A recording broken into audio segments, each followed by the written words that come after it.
കാറിനുള്ളിൽ നീന്തൽക്കുളം നിർമ്മിച്ച് video ചിത്രീകരിച്ചതിൽ YouTuber Saji TS-നെതിരെ നടപടി സ്വീകരിച്ചുവെന്ന് ഹൈക്കോടതിയിൽ റിപ്പോർട്ട് സമർപ്പിച്ച് സർക്കാർ.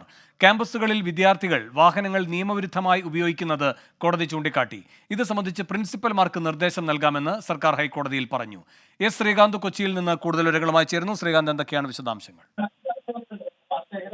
വേണു, നിലവിൽ ഈ സഞ്ജു ടെക്കിയുമായി ബന്ധപ്പെട്ട വിവാദം അതിന്മേൽ ഇപ്പോൾ ഹൈക്കോടതിയിൽ സർക്കാർ നിലപാട് വ്യക്തമാക്കിയിരിക്കുന്നു. സഞ്ജു ടെക്കിക്കെതിരെ കർശനമായ നടപടി സ്വീകരിച്ചിട്ടുണ്ട്. റിക്കവറി വാൻ, ക്രെയിൻ എന്നിവ ക്യാമ്പസുകളിൽ കൊണ്ടുവരുന്നത് കാണാമല്ലോ എന്ന് ഹൈക്കോടതി തുടർന്ന് ചോദിച്ചു. അപ്പോൾ ഈ ക്യാമ്പസുകളിൽ വിദ്യാർത്ഥികൾ വാഹനങ്ങൾ നിയമവിരുദ്ധമായി ഉപയോഗിക്കുന്ന വിഷയത്തിൽ പ്രിൻസിപ്പൽമാർക്ക് നിർദ്ദേശം നൽകാമെന്ന് സർക്കാർ മറുപടി നൽകി. പല ബസ്സുകളിലും ബ്രേക്ക് ലൈറ്റ് പ്രവർത്തിക്കുന്നില്ലല്ലോ എന്ന് കോടതി ചോദിക്കുകയുണ്ടായി.